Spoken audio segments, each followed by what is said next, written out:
Здравствуйте, дорогие друзья! Я рада вас приветствовать на моем канале. Сегодня в данном видео я готовлю один из самых вкусных бисквитных тортов, тающий буквально во рту, со вкусом именно классического бисквита без разрыхлителя, с кремом муслин очень вкусным, с ягодной прослойкой. Торт буду готовить большой, 26 сантиметров в диаметре. Итак, приготовим бисквит.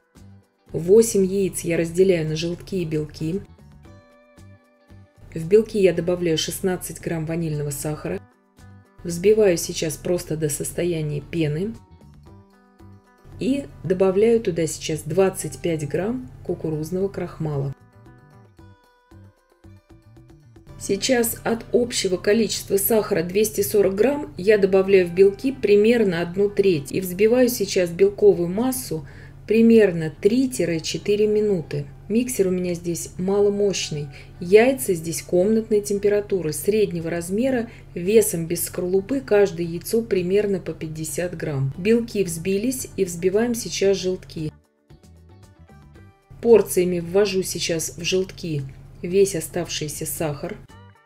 И взбиваю желтковую массу даже немножко дольше, чем белковую, примерно минут 5. Это важно, чтобы бисквит без разрыхлителя хорошо поднялся. Вот таким маломощным ручным миксером. Сейчас белковую массу я вмешиваю аккуратно круговыми движениями во взбитую желтковую массу. Досконально, тщательно белки я не промешиваю, делаю я это намеренно, чтобы мне не осадить массу, потому что потом все это с мукой перемешается хорошо. 240 грамм муки я ввожу примерно в 5-7 приемов, просеивая муку в тесто. И вот так венчиком очень аккуратно, тоже такими круговыми движениями я перемешивала все это. Форма здесь у меня выставлена на 26 сантиметров в диаметре. Форма высокая здесь у меня. Если у вас низкая форма, берите на 28 сантиметров форму. Бисквит у меня выпекался примерно около 50 минут, 45-50 минут до сухой шпажки. Края формы ничем не смазываем и дверь духовки во время выпекания не открываем. Бисквит у меня остыл до комнатной температуры. Извлекаю сейчас его из формы и даю ему сейчас отдохнуть в холодильнике примерно 8 часов, 8-12 часов.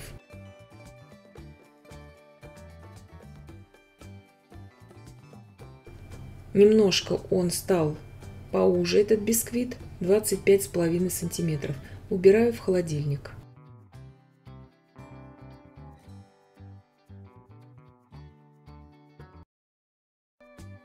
Здесь у меня 650 грамм свежей клубники. Вы можете также замороженную ягоду брать.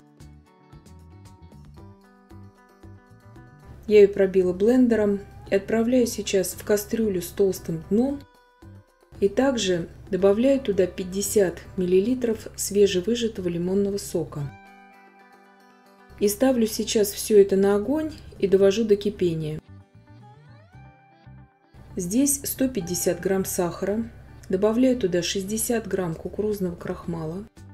Все это хорошо перемешиваю.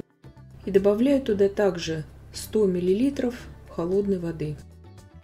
И все это просто перемешиваю. И иду сейчас на плиту уваривать всю эту смесь. Клубничная смесь закипела. И я добавляю туда тонкой струйкой, помешиваю в середине кастрюли всю крахмальную смесь. На умеренном огне при непрерывном помешивании в кастрюле с толстым дном я довожу всю эту смесь до кипения. Когда пойдут вот такие первые пузыри, признаки кипения, я провариваю еще примерно 30 секунд и снимаю с огня. Смесь готова. Я ее сейчас остужаю до холодного состояния, не до комнатной температуры, а именно до холодного состояния. Потом буду использовать уже в сборке торта. Я разделяю 5 яиц на белки и желтки. Яйца у меня здесь достаточно крупные, то есть общий вес желтков должен составить примерно 100 грамм. Либо же берите 2 яйца, если у вас никак нету желтков. Я белки буду использовать для другого десерта, а 5 желтков я буду использовать именно для приготовления крема муслин. Итак, белки нам не понадобятся в данном рецепте. Сейчас 300 мл молока я нагреваю до кипения, но не кипячу. Здесь 30 грамм кукурузного крахмала, 110 грамм сахара. Я все это перемешиваю до однородности, чтобы не было комочков. И добавляю туда сейчас 100 мл молока.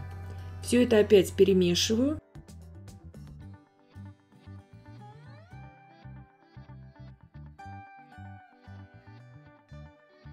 Также перемешиваю, разбиваю желтков пленочки. И всю желтковую массу я ввожу в крахмальную смесь. Все это делается очень быстро. Крем получается просто необыкновенно вкусный.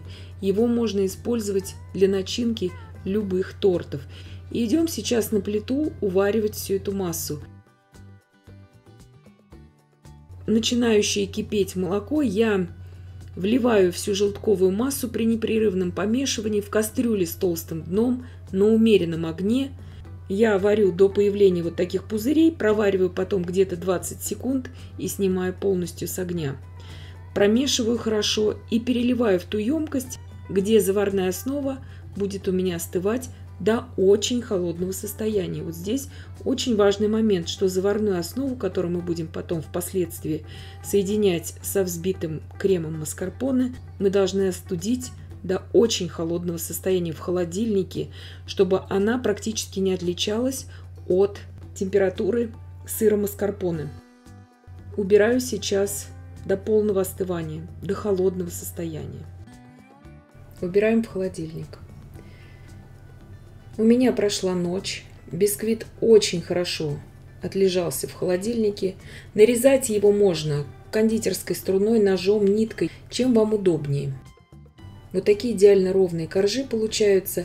Легкие дырочки есть, это именно от взбивания ручным миксером. Если же вы будете взбивать планетарным миксером, разделять яйца для этого не нужно. Взбивать нужно, конечно, немножко подольше, но именно вот таких дырочек уже в планетарном миксере будет меньше. И здесь вот такие 4 коржа я уже приготовила для сборки торта.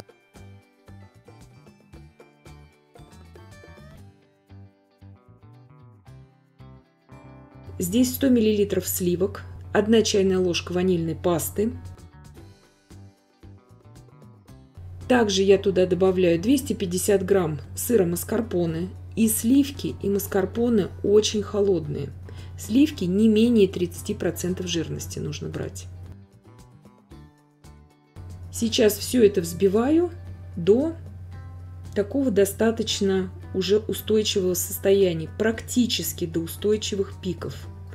Вот такая масса должна получиться. Очень важно не перевзбить сливки с маскарпоне. Масса очень холодная у меня, вот эта заварная основа. Я ее сейчас перемешиваю аккуратно. Здесь хорошее количество крахмала, она не должна у вас пойти комками. И по 2 примерно вот так ложки я добавляю сейчас в маскарпоне со сливками. Обе массы, которые мы соединяем, и маскарпоне, и заварная основа, очень холодные. Вот это очень важный момент здесь. Я здесь показываю это в реальном времени, как долго по времени я это взбиваю.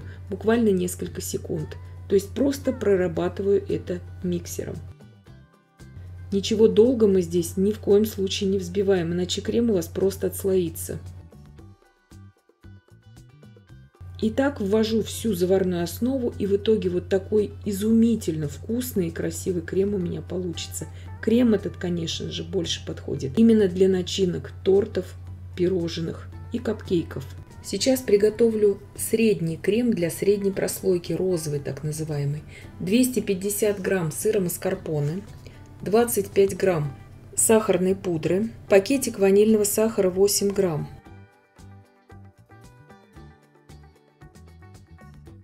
Вот столько по времени, как вы видите в видео, я здесь не вырезала этот эпизод, я взбивала маскарпоне с сахаром.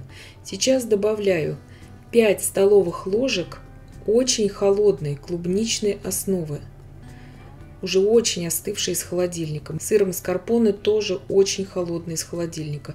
Взбиваю примерно 30 секунд, и крем уже готов. Сейчас наполняю 3 кондитерских мешка различными начинками и приступаю уже к сборке торта.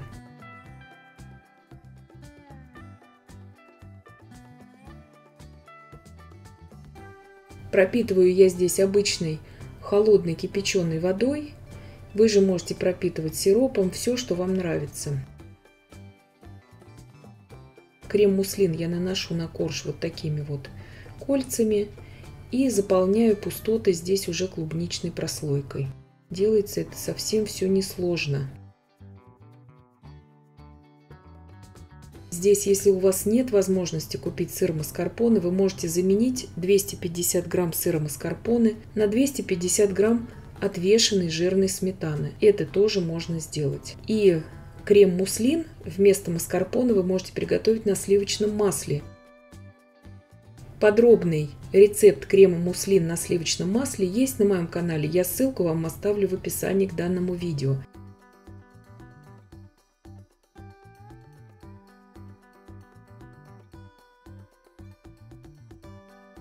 Сейчас я убираю торт примерно минимум на 4 часа в холодильник для стабилизации.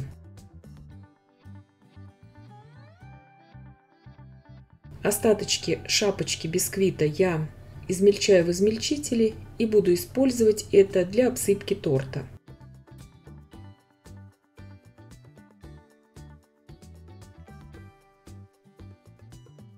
Торт я достала уже из холодильника.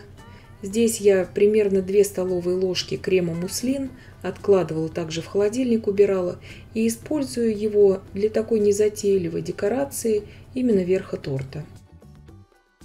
Вы же можете здесь его украшать по своему желанию. Можете его декорировать различными видами кремов. Я же посыпаю просто бисквитной крошкой. Торт тающий во рту. Все начинки здесь очень хорошо сочетаются во вкусе. Торт нравится и взрослым, и детям, съедается до последнего кусочка. И я надеюсь, что видео было полезным и познавательным. Подписывайтесь на мой канал, ставьте лайки, пишите комментарии. Я всем желаю больших успехов и до встречи в новых видео.